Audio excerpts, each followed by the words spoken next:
find sapphires. I was told that you may be the man that may be able to help me in that field. Yeah, well, I don't know much about sapphires myself, very little. But you happen to be in luck, as a matter of fact, because I'm going down there myself very shortly to meet a couple of friends of mine who, that's what they do, Les and Nick.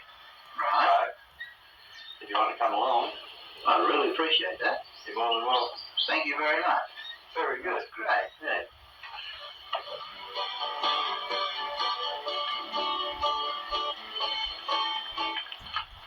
Hello, Graham. Hi, Nick. How are you? Oh, bad. Got the track. Yeah. This is John Adams.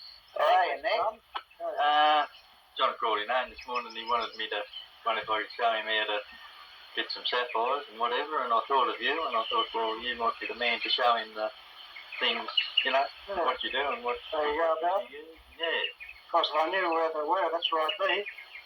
Is that the secret of That's the secret. It sure is, huh? No. So you've never done any before? No, I haven't, mate. Well, John, this is as I say, it's a designated frosking area. There are several of them around the gem field. And you can fossick in these areas, but there can be no claims pegged. Right. And the first thing, of course, you must have a fosker's license, Yes. which costs you about $23 for 6 months. And under the new scheme now, you can get a license which covers all the areas of Queensland. And you can go, with permission here and there, that sort of thing. Now, this area here has been right around these heaps out here, and this part here, the sapphires were quite good in the top wash, which is not very far down, and it's been pretty well dug over, but there is another wash down a bit deeper, and over here it went down to about 14 feet, Okay. and was very rich. But although a lot of this ground has been dug over, it's still, there's pieces of it missed, and hopefully that's where you're going to strike it with. Sounds good to me. John, I'll show you where I'm scratching here, and to give you a rough idea, down this hole. Last year I started about here, roughly. So this is just filled from This out of all the hole. filled from where I've worked it through and put it back. And you see down the hole here, where I've built up the boulders around here. Yes, what's That's the where idea you there? retain the dirt and stuff it falling back in. Right. And there's actually 3 walls round Okay. like that. And then down into here, this is there's this top layer of wash, and this right up the top here, that's probably been done in earlier times. Yes. You get down here into where these pulleys are stuck in, that's the lower wash, and it comes down onto this clay or decomposed bottom. It's sort of slaty stuff. Real slowly looking, isn't it? And that is probably the floor here, although as I said before, when you go further over, it does go down deeper and you get wash in. But in this clay, amongst these billies here, is where the sapphires are likely to be. Mm-hmm. And now, to dig for sapphires, you don't have to have a lot of gear really. You can have a pick. It's about a 3 pound or smaller. That's what I use, and I pick quietly, not too, it seems slow, but it's not really. It's not very vigorously, eh? No, gently, and just finger rake it back like that. Or, sometimes, if there's any doubt about it, I put the dirt in the sieve after I knocked it down, and give it a bit of a shake, if there's any doubt about it. And you look for anything, any dark stone, be black or fairly black or shiny. Okay. That's what you look for when you put it aside. Now before that's the minimum tools you need: a pick, small shovel, and a hand sieve. But you can get, of course, more sophisticated and You can get water. Just starting off, that's what I basically need. Well, that's all you need if you're coming. If you don't want to spend too much money, you're coming out on the cheap and so on, and wondering. But you could, if your luck was in, that's all you'd need, and you could find sapphires the first day. Great. Now, of course, after that, you've got to get into harder work, and you've got to shift more material. Now, one of the don'ts, first of all, you've got to remember safety. And this is what you don't do. That's what they call undercutting. Right. And if you undercut, I'll just show you what might happen.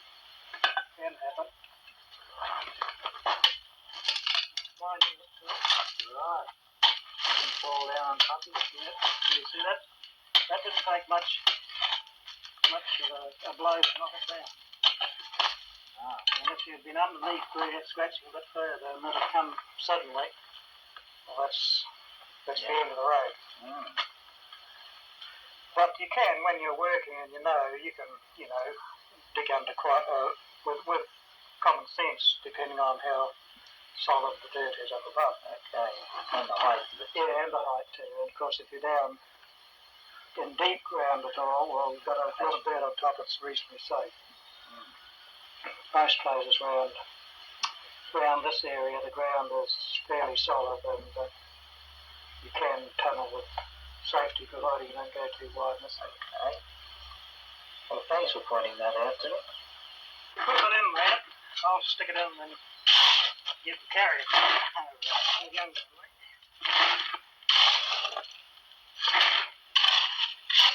John, we'll take to this what they call a throw-on sieve or pour-on sieve. Okay. And I'll just show you the rough idea. You pour the stone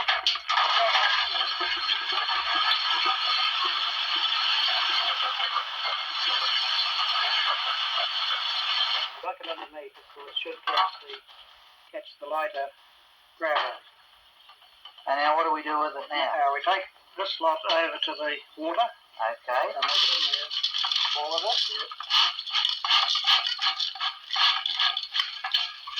And then without shaking, sieve it up carefully and put it in this side, this one. Just like that. And then we jiggle it in the water. Not a very hard motion, just go up and down right. Theoretically, sapphire, see how it's pulsating? Yes. Sapphire should concentrate in the centre. Underneath on the bottom of the Under the gravel. Yeah, under the gravel. Being heavy, they should sink to the bottom. Much like gold does, being heavy goes to the bottom. Sapphire is the same. Heavy in comparison to the... I think we've jiggled it enough, so now we'll take it out of here and go to this bag behind you. Right. And we plump it upside down on a cliff. And then you have a look through the gravel, just rake it back gently with your fingers. And any dark looking stones are the ones you take.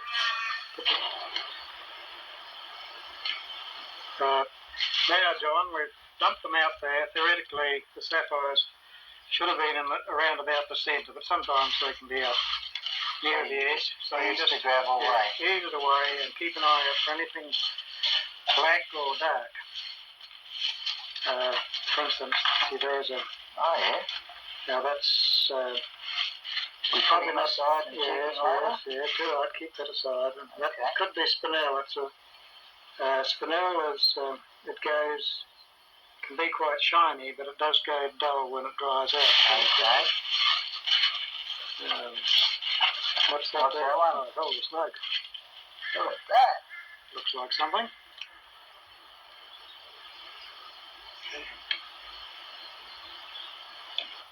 Nick, how do you know that this is a sapphire that I'm holding here? Well, for instance, it's got a bit of a bluish tinge, hasn't it? Yes. This dark stone you picked out first is a bit blacker, but it's much duller. Oh, Duller in texture. and this one here it's also got the crystal shape, see the smooth side. Yes. If you get a perfect sapphire crystal that's got the definite sides on it, and also, well, I always say they're the same but they're different. Okay. And once you see them, you won't mistake them. No, you can see that just stands out, doesn't it? Shows yeah. up. Yeah. Well, there's another one we've got to check one. Yeah. Who knows? Might have struck a Now, is there any other colours to look for other than the dark colour? Anything. Well, for instance, that look glassy, you could get a yellow sapphires. They look almost like a piece of bottle. Yeah, it's very light coloured, either the yellow or orangey yellow. And of course, you can get stones that are sometimes can be powdery colours. They can be yellow and blue, or like a mixture. Yeah. Often you'll get one like this, for instance, might have a yellow centre, and or it can be. Would that become a separate stone then, or no? cut them together? They usually cut them together, and they call them powdery stones or fancy stones. They call them today. Okay. And they're more sought after. One time, people only liked the straight blues, but now they go for the yellows and some of these fancy stones, as they call them, they can be very beautiful. But and then of course you get lots of stones. Probably there are only about 2 in 100 that are gems, real gems. Like, what would you call them, cutters or something? Yeah, well, cutters, you get perhaps more cutters. You might get 10 out of 100 cutters, but to get the really first quality, it's probably only about 2%. Right. Of all the stones you find, you get a big pot full of stones like this, which mightn't be, very good. And why are you holding it up to the light like that for? When it's a sunny day, it's a bit cloudy today, but if you always hold it to the light, and if it's good, you can see through. Straight through it. Well, that's very, very interesting. Have you found any more on your side yet? No, look here. Not another one. Another dark coloured one. Yes, it's a dark coloured one too. It's smooth, but it's it looks a bit bomby too, I think. Well, you can partly see through this one. Yeah. Oh well, it mightn't be a complete bomb, that one. Let's have a look.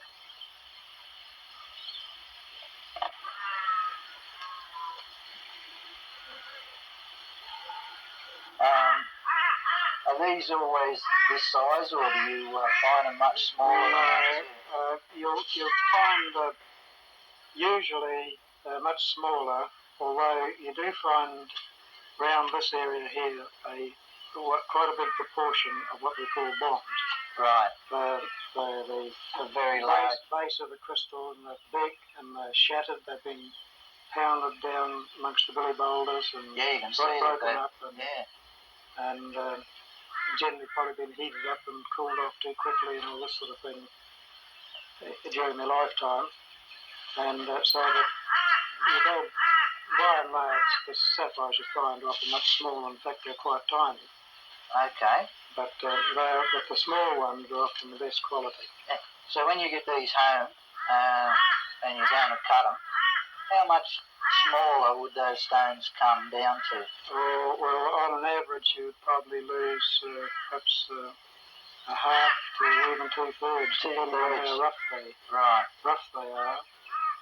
Occasionally, you'll get a stone which is a good shape and can be easily rounded, and you don't lose very much.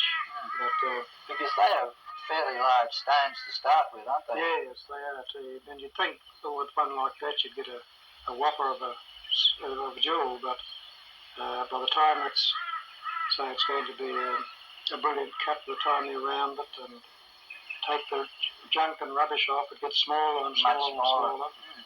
And when you finally get your sapphire home from the cutting man, and you think, oh hell, he's diddled me. it's much smaller, too small, but it's in actual fact he hasn't. It's just the fact He's had to work around flaws and yes, right. rubbish that may be inside the stone. Yes, I had one extra good sapphire a few years ago, and the cutter expected to get about 16 carats, and it ended up at just slightly less than 8. Is that right? And that was starting off from about 40 or 50 carats, even twice the size of this. Can I ask you how long you've been mining in this area? Well, I've been around the Anarchy gem fields mining mostly. This is my 19th season. 19th year or season. For about 6 months at a time. That long? You spend 6 months at a time? And well, just under 6 months. Usually thereabouts. Sometimes a few weeks shorter, but normally about 6 months. And I came over to Australia in 1975 to prospect for gold, and I got sidetracked with sapphires and opal. And then we found we needed a base to work from, so we bought a camp out here at the back of the Divide, and that was somewhere to store our gear, and because we tended to stay there. But Nick, I just noticed over there a while ago that you got a machine slung under a tripod. Can you explain what that is to me? Yeah, well, that's a dry sieve, John. What do you call a dry sieve? Right. It's they were very popular out at the Willows many years ago, where it was difficult to get water, and a lot of people they never washed the stones or gravel. Okay. They would use the sieve. So I'll show you what we do with it, if you like. Okay. Thank you. You see around these bigger rocks or billy boulders, that's where the sapphires are most likely to be, because these boulders were heavy and packed down, and the sapphires being heavy too, the sapphires should be down with them. Right. Takes a bit of getting out there. Yeah, this one's pretty well. It's very dry at the moment, and the clay is very hard.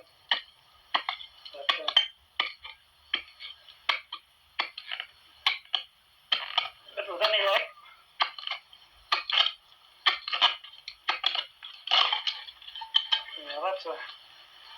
that's a heavy sort of. See how smooth and very smooth and dark those stones, and sort of.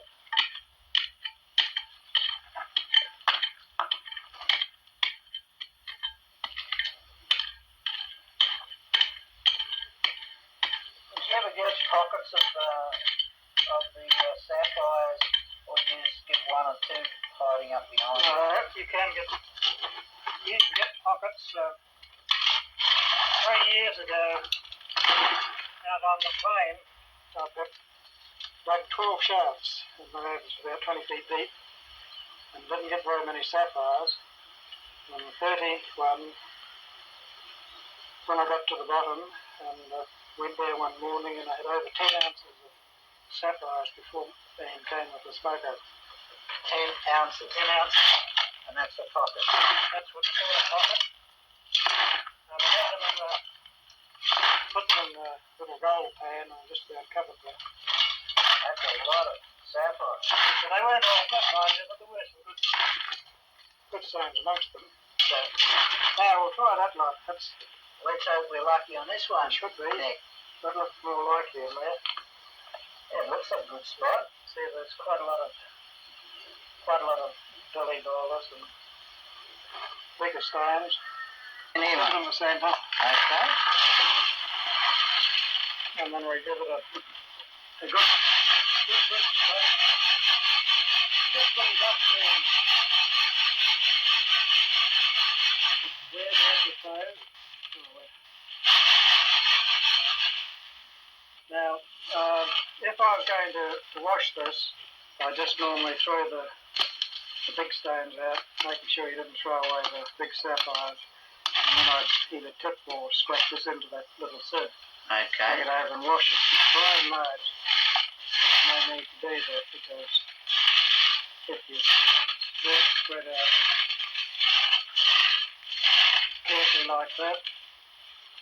On a sunny day, mind you, it's a bit cloudy today. And there again, you look for your darker shapes, dark stones, and anything black, and you can either drop it in a bucket of water or wash them when you get home or whatever.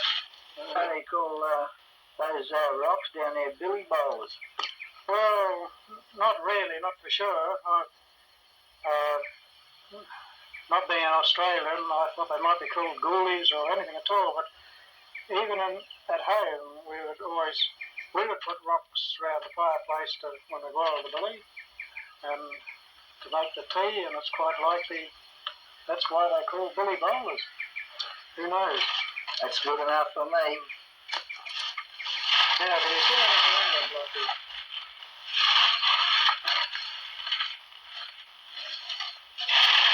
What's that one there? Oh, there we are. That's shining. Looks like something. Got a lot of dust on it. Any colour in it? You see right through this one. Yeah. I'll put him to one side. Yeah, too right. I'll chuck that one away. Right.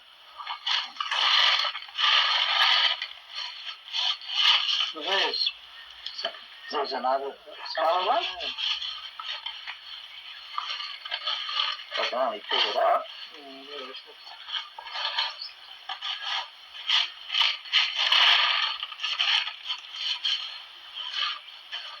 That one's not unlike that other one there, Nick. That's the same. Yeah. Have a look at it and see. Well, you're the expert. It's a splinter, and it's got sort of a bronze sheen on it. They get bronze on. Sometimes it can be quite advantageous because you can, when they polish them, you cab them up and you can get the star effect with the bronze. Yeah, I'll get you to have a look at this other one that I put over here too.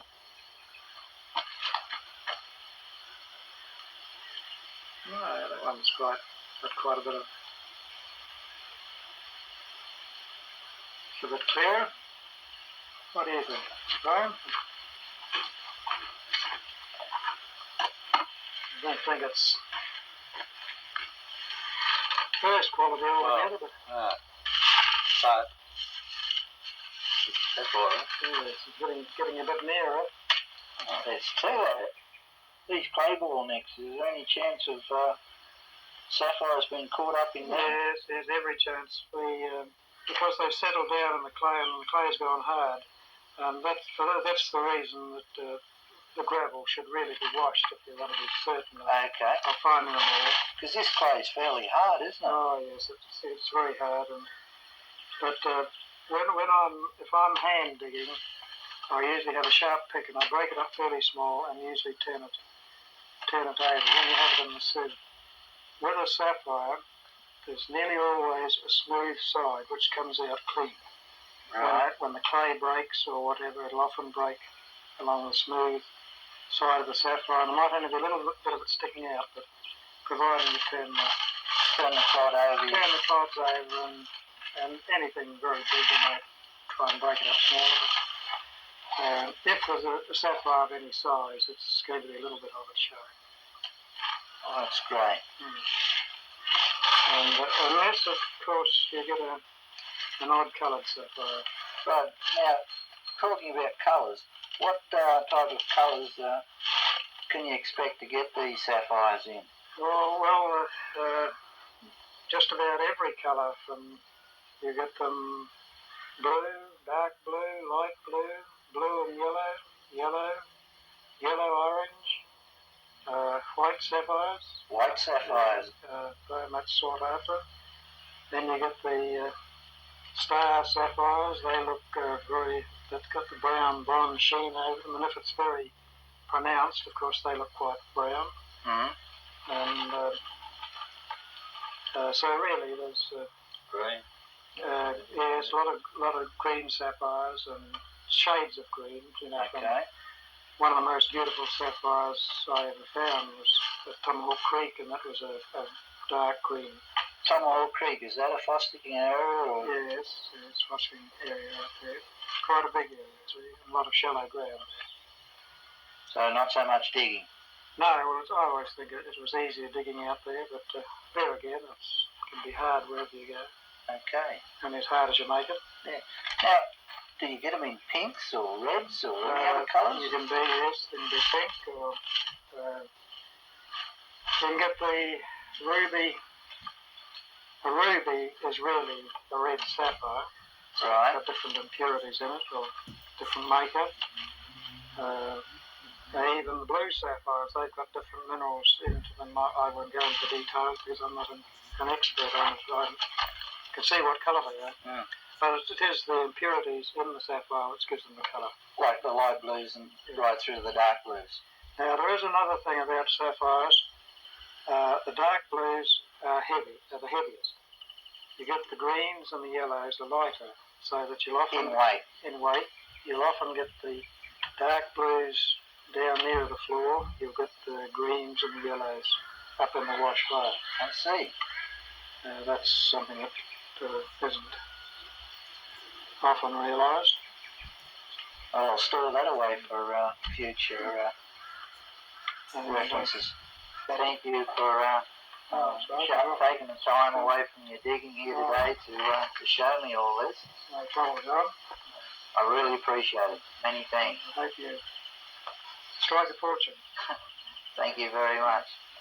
Yeah, well, thanks, Nick, for doing that for me, mate. Good, Graham. Thank you. Yeah. And I'll take John over and we'll show you the underground mine. All right. Yeah, and that's all it is. Okay, I really appreciate that. Yeah. All All right. right then. Wish you luck there, John, because if you get down deep, that's nice and cool anyway. Okay, many thanks. Good at it.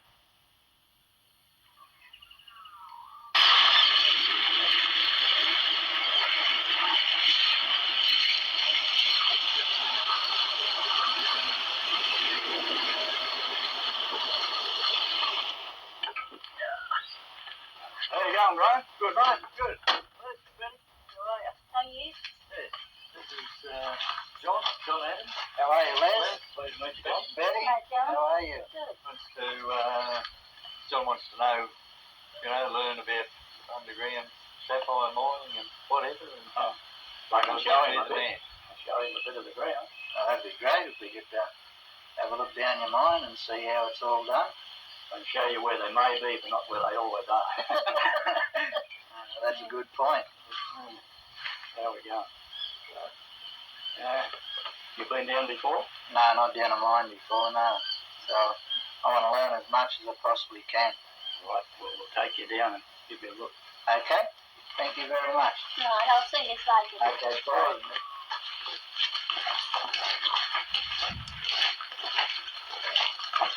Down this hole, it's the only one I've got on this train. Right. Here's a hat for you to wear. Right.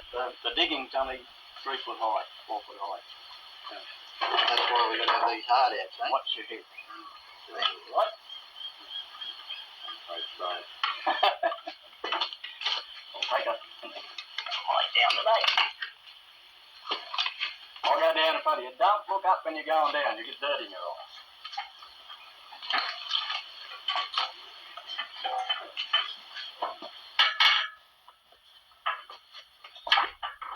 All right, you can come down now. Come one at a time. Don't look up.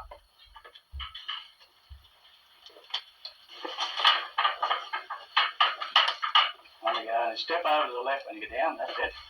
All right. Righto, Graham.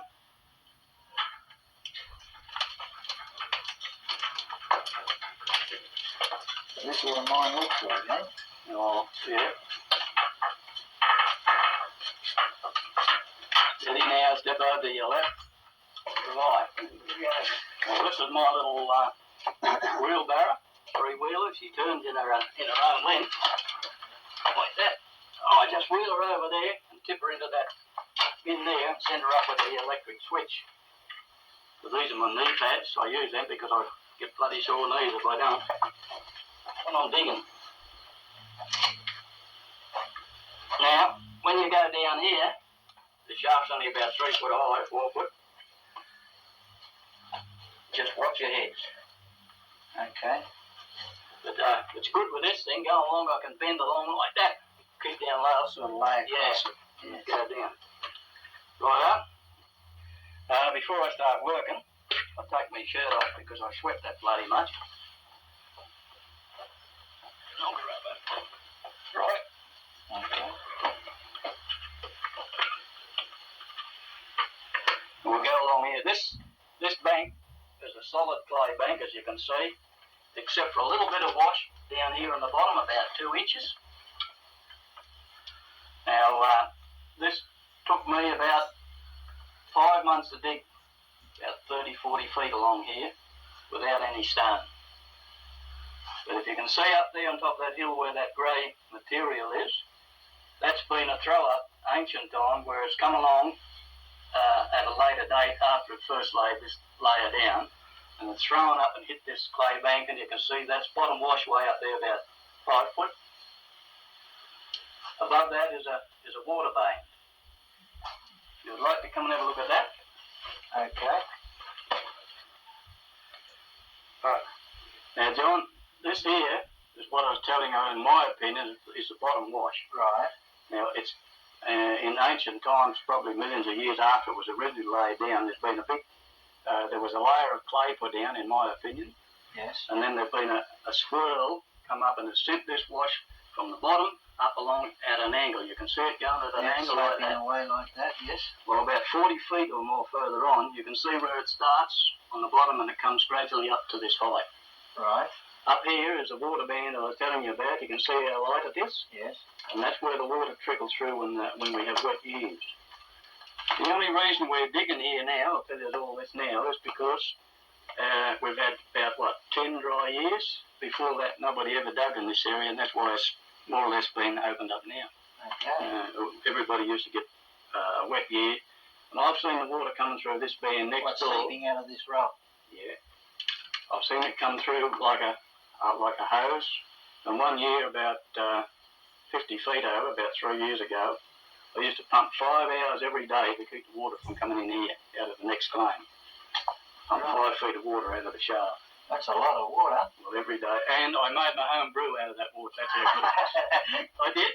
Good crystal water. Yeah, it was beautiful. Now here, when I got to here, as I said, this is a clay bank with a little bit of wash on the bottom.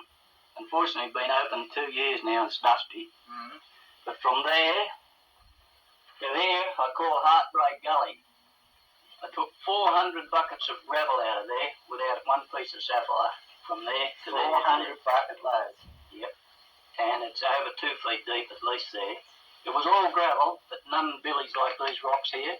None of them. It was just the smaller gravel stuff. And it didn't, I think it was a swift flow of water going through and it took the sapphires further over. And these rocks that you got packed up here come out of the floor, or were they elsewhere, are they? No, those rocks come from further down. These, as I said, there was no billies, and this bottom wash here was all gravel, but no billy rocks, none of this big stuff. Okay. And that's what we look for. I look for them. If I get billies, I get sapphires. If I don't get billies, you get like little pieces, but not much. Right? Yes. Okay, now we'll go forward down here. Still going through this clay bank, which is more or less no wash at all on the bottom here. Yes. Just pure clay. As I said, this is all clay bank. Oh, there's a little bit of wash there. Oh, yes. See, it's just come up, but it's very thin. There's no billies in it. I dug right along here to about here. As you can see, there's a gutter there. A holler, it should be, but we call them gutters.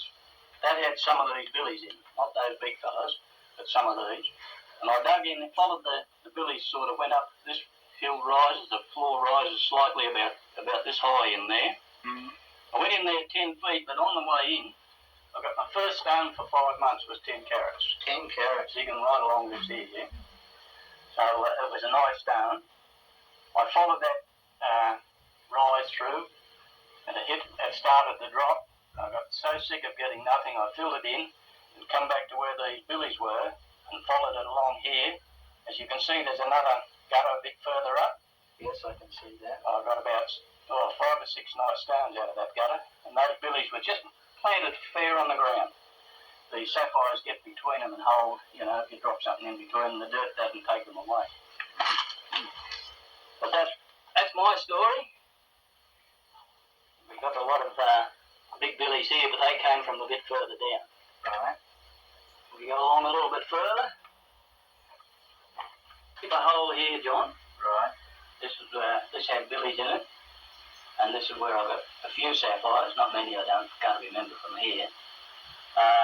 These bigger billies came from around here. All this floor was full of billies. Well, there's a billy there on the floor. See how far it's This one lying? here. Yeah, Okay. over there. And there's more there. There'll be sapphires through that wall in the ground. But I went into this hole here. Right? Well, here we go in here. This is where I got my best done. It's a 16 carat white. And unfortunately, it had a few cracks in it. I finished up with 2.69 carats. Amongst these big billies here, and that flat fellow there, Over there. that one right there in the corner, they're all laying here on the floor here. If you notice, the floor is rising, and that's where you seem to get your best done. They seem to come out the side like, I suppose, gold on the river. It gets pushed out to the side. It's never in the centre of the stream. And that's where you get your best done. But if you notice, just here, it's only about the colour of the wash. It's about 8 inches to wash. I can see that, yes. Up above, there's this red stuff. Well, there's probably sapphires in it, but you've got to take it. And for hand work, and I can tell you what, it's blasted hard work. But that was my best find so far. I can show them to you up top if you have a look later. I'd like to have a look at them. Go back around here, around the corner, past a steep fall straight here, right along here. It goes right around the corner. You can see in a minute. And down here on the floor with big lumps of ironstone, about that big. Got quite a lot of stone out of it, but most of them were corundum, not good stuff. Not good stuff. No, I dug in there. These are the billies that's all come out of this hole. All these rocks here. Most of them, yeah, all in these lower bits with all these billies. And, as you can see, I've got quite a few sapphires, but unfortunately, they're not all good ones. Right. And that's a game of mining, I suppose. Oh, well, for the luck of the better chance winning lotto, I think. Right? We come in here where I'm working now. This part over here. Oh, here's what I can show you. I'm in this one now where the ironstone is. There's a lump of ironstone. I've got bigger ones up top. It's quite heavy, isn't it? Yeah, really heavy. But these ironstone follows a gutter right where you're sitting, goes right through there, and come up here, and I'm digging these out of the wall up front here. Up front of there. And here is a nice bit of wash. It's about, 2 feet thick here. And then you get this red stuff up here, which has got billies in it. It's got sapphires in it, but as I said before, I don't think it's really worth digging, but you've got to dig it to make yourself enough room. Along here, I've got this stockpile. There should be about 30 buckets here, which In this lot here. yeah, here, and on the floor, which is roughly 1,500 weight. Now up there, you can see the water band. All up through here, yes. For some reason, the water band's low down here, this side of the gully. I don't know why, but I think I'm on an island where the house is, and I think this goes around it, both sides. But that's the water band. Here is the water band I was talking about a minute ago. It has sapphires in it. It would have to have sapphires in it because this piece of stone here, this bit of grey stuff, is floor. And which is actually what we're sitting on here. See this grey stuff? That's floor. That's floor. And that's up there. So to get floor up there, it must have had it's 3 or 4 foot. It's had enough it was washed up, and it would have to have sapphire up through it somewhere. Usually you get I've had little light blues and that out of there, but other people have had big ones, 20 or 30 carats out of the top stone, but you don't get many of them. There's ironstone up there. That's no, that's not ironstone. No. But you get this one here, this rock here, seems to be all burnt to me. I don't know what that is. It looks, I suppose it's volcanic trouble, I don't know. But I've just got quite a few of that black sort of burnt stuff. But they're usually, for some reason, up high, not down low. As I said, this is a different wash down here on the bottom. Yep. Now over here on this corner, I have dirt that I don't think throws much sapphire. It throws small stuff, I believe, but it's mostly been a swift stream, in my opinion. It's a lot of clay and a lot of small bits of dirt and rock and that. It's easy to wash, but if you just look over there, you can see the ironstone, stripes of ironstone in the wall, the red and the yellow. Yes. That's in this gutter, follows right around what I'm following now. And that will have, being nearly the same weight as sapphires, that's where you look for your sapphire.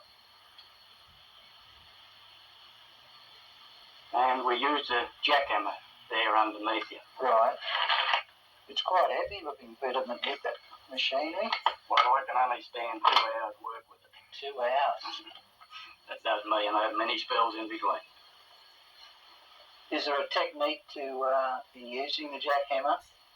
Yeah, there is. A lot of people come up and they try to think a jackhammer will break it all up, and they hit a rock instead of pulling out and starting another spot. They try to break the rock. Well, all it does is wear your bit out. If you can hit a rock, say like there, pull out and go sideways, go between them, I reckon it keeps your bit sharper much longer than trying to break the rock, because some of those rocks are impossible to break. Some do, some break easy, but others just like, I don't know what you'd steel. So to get that rock out, you'd enter it at different levels. Different angles, underneath, to the side, there's another one above it, another one there, you try to get between it. It didn't work there, you can see that mark there where my finger is. Yes, that didn't work. It's still hidden in this rock here. This is a bit of that burnt rock I was talking about. That we saw back in the roof there. Back here, yeah. It's, as you see, it's up higher. I can't remember getting them down low. They're a later age for some reason. It seems to be a reddish band running up the middle there. Yeah. Well, that's had most of the wash washed away, I think, and it's a later era of clay. See that seam of clay? Yes. Over the other side, other the claim I had over there, there's about a 2-inch band of clay going through there, but it's nearly washed out there. But it comes back here and builds up there. Yeah. Well, that was the difference, I think, between that one and that big heap of clay. It's been washed away here because the dirt's coming around the hill. And that's why these billies are starting to form over here, is it? There. They've come around that clay hill, and that clay hill wasn't washed away. And that's why you're concentrating back into here rather than going back further into there. Well, I'm going to try and follow all those billies. Try and keep a tunnel about 5-6 foot wide and high enough for me just to work in. And take them, wash that. There might be a sapphire amongst this. I got nothing yesterday. I got 4 or 5 or 6 pieces, but not worth $10. Then you can go months and do that. You can go a day and get a handful. But that looks promising with that ironstone. I think it's good. So you're about to enter a good patch, you feel? Well, I do a bit of divining, and I reckon in this clay bank, there's a sort of a bay, and everybody divines a spot up there, and I reckon I'm working towards it. This bay should have a drop-off of ironstone and sapphires, a good drop-off. When you say divining, that's using rods and that, is it? Wire rods. Wire rods, yeah. It will divine sapphires, in my opinion, but I think it divines a certain type of soil also. If you dig this wash out, they won't work. But while the wash is there, they cross, and once I dig this wash out, they just open up. But if there's any wash left, they will cross. So it doesn't necessarily say there's sapphires in it, but there's sapphire there in wash, in my opinion. That's very handy to know. Yeah, I don't think now. If I go on Big Bessie, I wouldn't dig anywhere without using. And that's another mine further away from It's a fossicking area. Fossicking area. It's from 2 inches deep down to 4 or 5 feet. Depends what you want to work. But I wouldn't dig over there now because it's been worked so much without the wires. And they still find stone there. Does other people use the wires in locating the... Some do, some never work without them. Yeah. Other people just scoff at it. But it's just what you think. That's great. So, you want to have a go at the jackhammer? I think I'll give it a miss today. Chicken. Chicken. Right, we'll go up and I'll show you. It's all ready to go up to sieve it, set it up with a hoist. Oh, that'll be fantastic to see that working. just over there, I'm digging into a neighbour's claim to try and get air into here. I haven't joined up with him yet, but that's what that tunnel's for, to see if I can get air in over there. Okay. It's very hot here. Right, watch your head. Okay.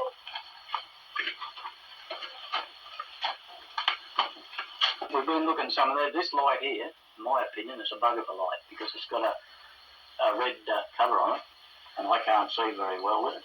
It should have a clear cover or a steel cover. But when I got a chap to buy this, that was the only thing they could buy. If you don't have this cover on and the mines inspector comes around, he goes crook on you because he said if that globe blows and you accidentally break it in the dark, those two loose wires inside, you can get your 240 volt shock off them. Well, I didn't know that until he told me, so I keep that there. I really try not to use them without them covers now because I have had the power go down the end, and I can tell you what, when that goes out down there, she's pitch black. Very dark, eh? Yeah. But that's one of the safety aspects, and it's no problem. The problem is to get a clear one or a wire one. And wire ones, I haven't seen one for years and years. I look around sales now for them to try and find them. This is my little three-wheel trolley I made up. There's no tyres on the front because when it turns around, it'll hit the handle here. So I just wheel it around, it'll turn in its own length. That's why I made it in these narrow tunnels. Tip it over here over the box. Just pull out that. Put it in there, bring it back. Swing it around. I'll kick this loose up in the top here because when it goes up, it flies off the top. And then I use my electric button winch. Now that'll go up top.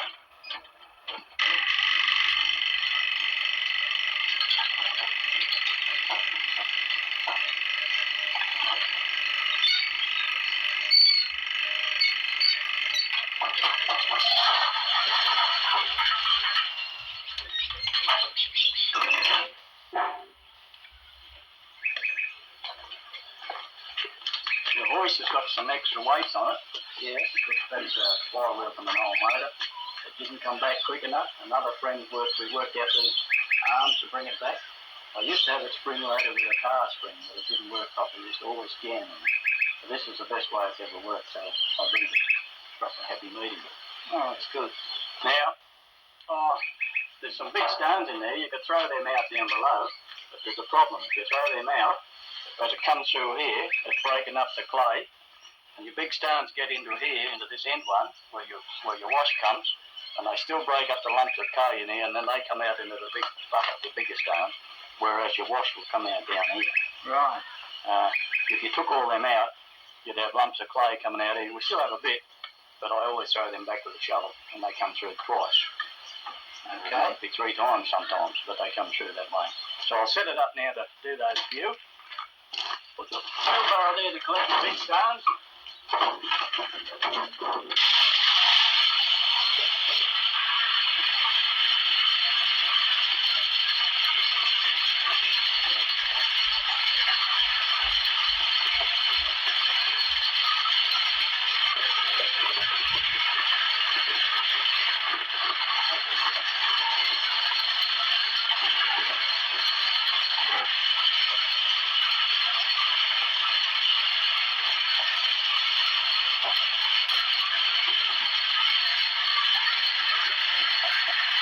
John, how's that? Oh, this is the mechanical Willoughby, John. It's run on that electric motor. Okay. Put that in there.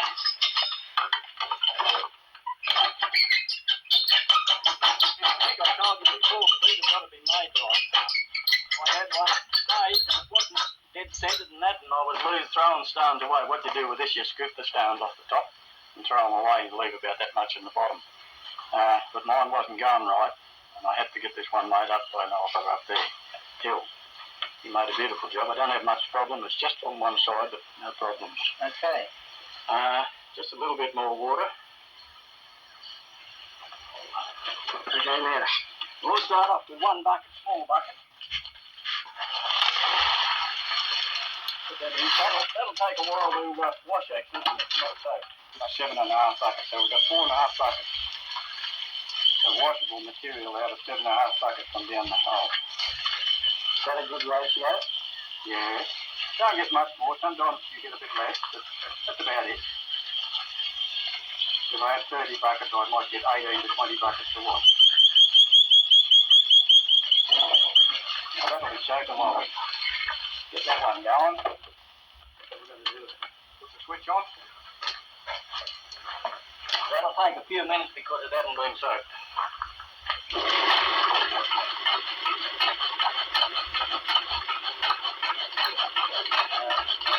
Good season bed. Yeah. And the line frame, bottom frame, big one. Don't take much off the first one. Right there, but it's floating on top. And that all comes to the top by that action. Rubbing up and down. That's right. That's floor too. Not broken up. It's raised up and it's floor. That's been broken up probably millions of years ago. It's up in the top one.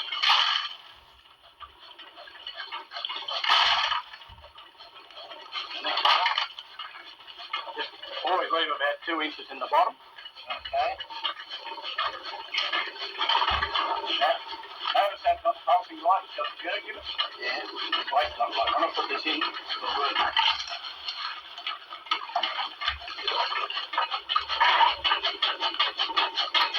It's down a bit low, it's jerking, and it doesn't seem to drop. Always, the floor seems to be over that side, see? For some reason it keeps throwing a bit to that side, so the floor is always on that side. None on this side.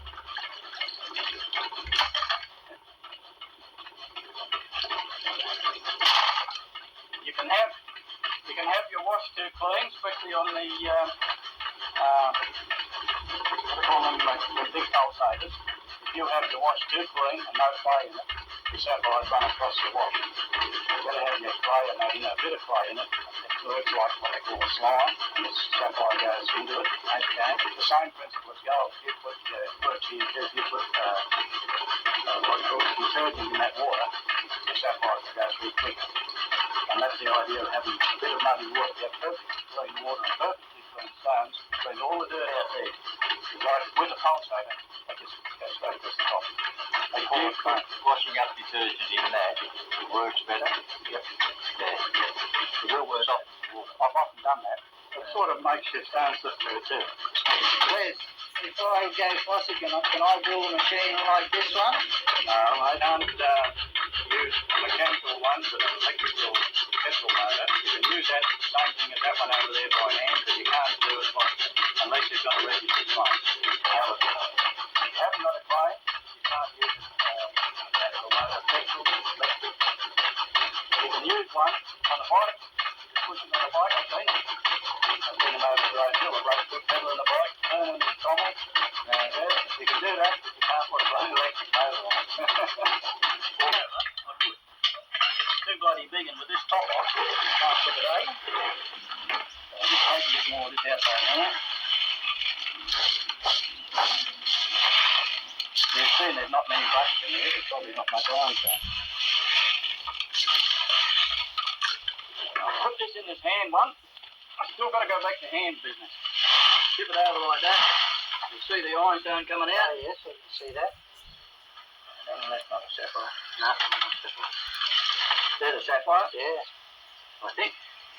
Yeah, that's a sapphire. Right, I've got to rewash them again with a hand one. Take them over here to the hand fella. You do it by hand now. Only because I can't tip it properly with that other machine.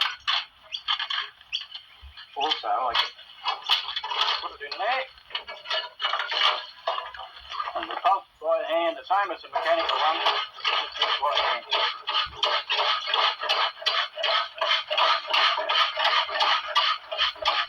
I find that I've got a principle now, I go like that, like that, see how it throws the wash up around the edges? Yes. Well, that's likewise no good. I just pull that out, That only happens if I can do it once properly. You know, just that one. To go like that quick, you might see a few bits of iron down there. Yes. Alright, well now I'll just go like that. One up the side, see how it went up the side? Mm-hmm. A lot of people don't do that. I'm throwing away stones.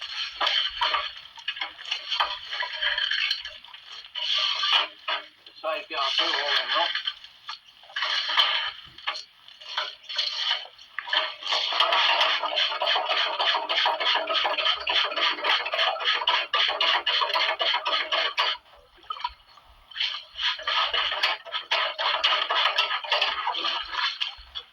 Just throws it out, doesn't it? Yeah, if you get the right kick, then you go and do it. Try and try and try. Up, flip him over. Okay. There's that big fella right on top. Look at that. Oh, he's a bit cracked. There's a bit of glue in him. Might get something out of it. There's a big piece. Yeah, it's a big piece, isn't it? It's a good throw, actually.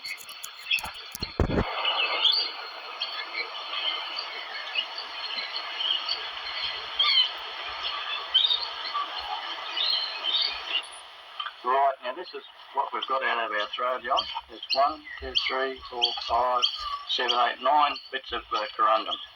No zircons. 2 fair-sized pieces and 7 small bits. To me, that's a good throw. That is a good throw. Yep. Right now, they're out of 4.5 sieve buckets of gravel. They were ready to wash. 4.5 buckets of You wash. consider that a very good throw, right? So far, yeah, I've done it many times out of 30 buckets and wouldn't have had one stone. Any chance of buying this off you? I'd like to follow this through and have it cut and see if we can't come up with a fairly good stone out of it. All right, and John, seeing it's your first time around them, I'll give it to you as a gift, mate. Oh, many and thanks, I wish you Les. the best of luck with it. Okay, many thanks, Les. Right. That'll do you. How big is your claim here, mate? They're 100 foot square, Right. 100 feet either way. The other one's over there at one corner, another one cornered up there, and there's another one back behind us. Yeah. So this is part of your corner post, is it? Well, yeah, this is the corner of 2 claims here. You see, we have a trench in the ground. Yes. It's supposed to be 6 inches deep by 6 foot long each trench, in Right. the direction of its survey. Right. That's the way they go. Les, is there any other rules and regs that I need to know about? Well, we're not allowed to take our wash off our claim, off each claim. It's supposed to be by rights put back down the hole and filled in, backfilled as you work. I can wheelbarrow it from one end of the claim to the other. I can use a horse and cart to do it from one end to the other. But I can't put it in the back of my ute and take it down the other. It's against the law. That seems a very silly law. Well, that's the way they work. If some people do it, they get away with it, but until somebody complains to the warden, he has to go and do his job and start stirring. Right. You've got to cart your water. If you've got no water, I've got my own bore here. Plenty of water. I supply all the other fellas with water. But before I got the bore, I used to cart 244s, which cost me 3 or 4 days hand washing me. You'd save all the water. You'd keep washing and rinsing and save it and drain it out. Right. That was cost $1 for a 44 of water, so you make it last. I think that just about covers it, Graham. Yeah, I think so. We'll just give you back these nice hard hats that we had the privilege to wear today. Okay, gentlemen. I hope you enjoyed yourself. We Anyway. sure have. Thank you. Many thanks for... Thank you, Graham. Yeah, thanks, mate. mate. Okay. We'll go inside for a cup of tea. Okay, thank you very much.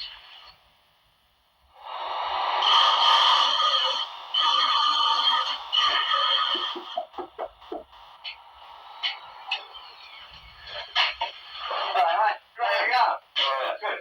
This is John Adams, Ian McCann. Right, yeah.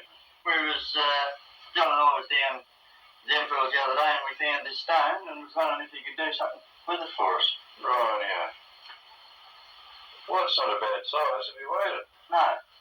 Well, let's put it on the scales for a start.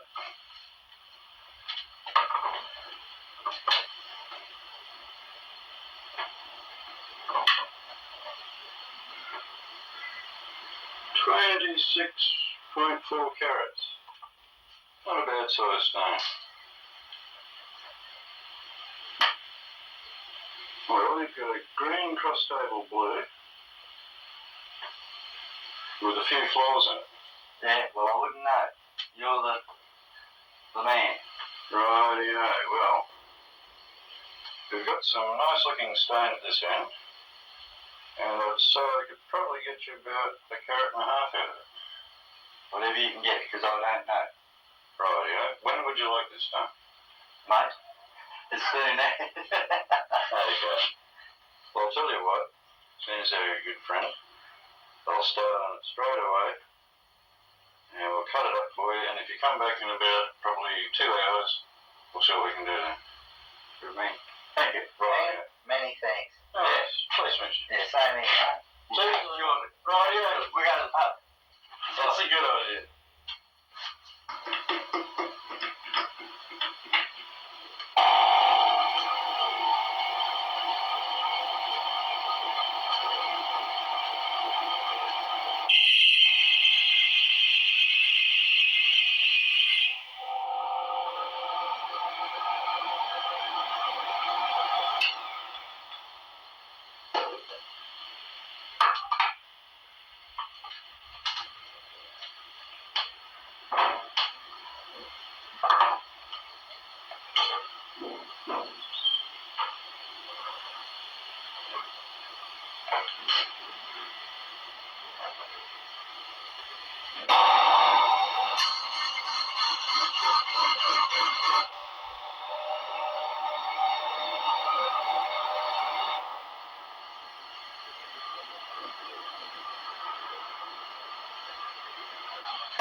Well, I think you should be happy with that. Looks real good. Yeah. Is that the best size you could get? That's the best size I could get to have a flawless gem. As a general rule of thumb, you lose 2/3 of your stone when you're fastening. And there's no point having a gem with a flaw in it. It came up at 1.75, which is a little bit better than I expected. And it's more valuable when it's cut without flaws in it. Very good. Very good. Well, the wife should be happy with that, eh? Well, she should be, I think. Yeah. Thank you. My pleasure.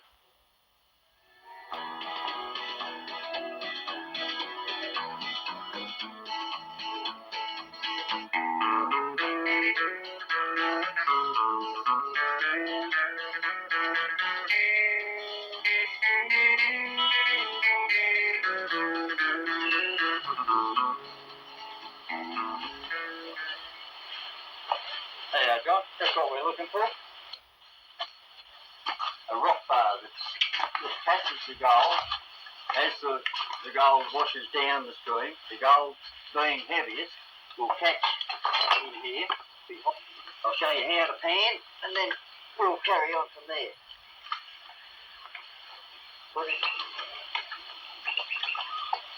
Keep panning.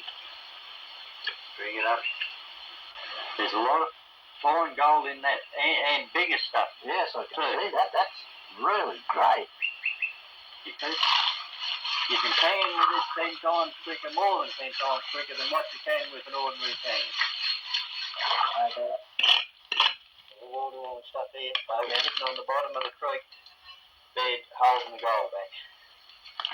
You'll have clay sticking to the stones. Clay lumps in there. Clay attracts gold.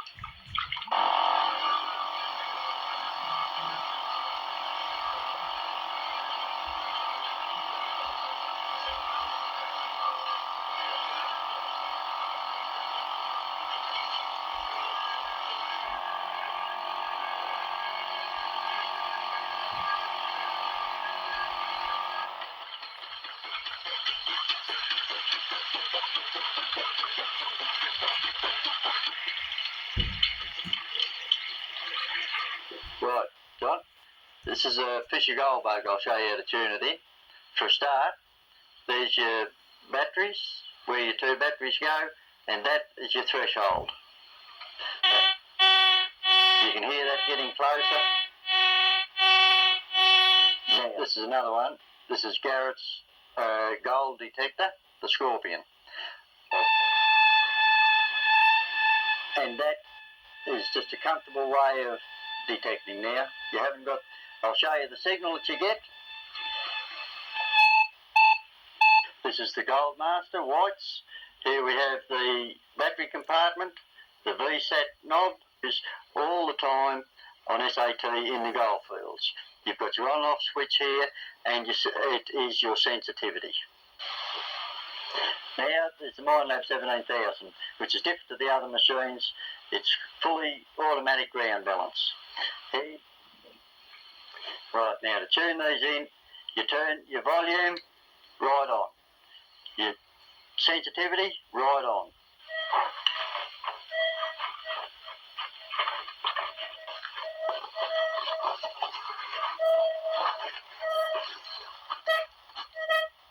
There's the signal there. Turn down hole. Now when you've got it there, just to see if it's on the surface or in the hole. So when you get a little bit, and there it is.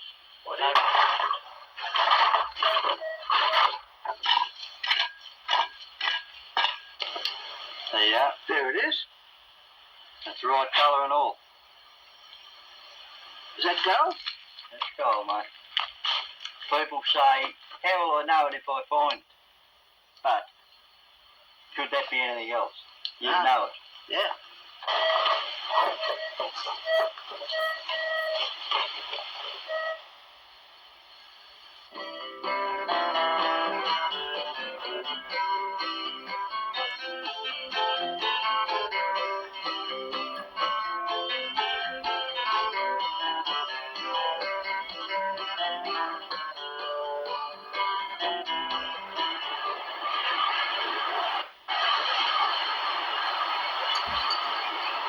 Until I found the actual object. Once I have that, there you go. Auto, Yes. and another spot there where it's obviously too off. Yes. Turn that all the way off, and then flick that switch to all metal so that you can hear what a good signal sounds like. Okay. You can hear that. Very, very clear. That's a very good signal. Yes, as you can see, there are 2 places where that sound does meet. So you would then dig there, and that's simple. Right. That is a good strong signal, isn't it? Right. Yeah, you can't mistake that. So investigate what's in my hand, eh? Yeah, yeah. Okay. And what do I... Have some mounds. Okay. And mounds, people like to sit down on mounds on a nice grassy lawn. When they're sitting, their pockets are facing downwards, and anything in their pockets tends to roll out. Okay.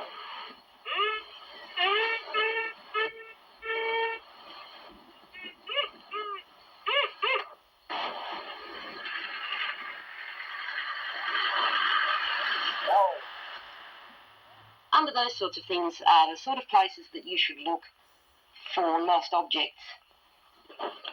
This is obviously a wonderful place to come detecting. As you can see, there are a lot of people here.